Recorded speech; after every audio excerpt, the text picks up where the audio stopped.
parents were looking for a side disco for me to go to, because I was going to one previously for GCSE, but they didn't do A-levels. So as we were looking for one, we found one in the Greenwich University, which is actually one of the branches of Excel. But Mr. Mustafa was saying that the teachers in the City University campus for A-levels was more appropriate for me, so they advised me to come to this one, which I found very useful. On my first day, they kind of introduced me with everybody in the class, and they got me to know everybody.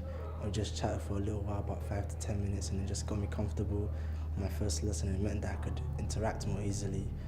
And then over the coming weeks, it was easier for me to talk to people and discuss about the work. What I learned here has helped me to keep on track with what I'm learning in college. So if there's specific topics I don't understand, I'm able to really go back with the teachers and go through it in better detail, because I've got more like a one-to-one session instead of a big classroom.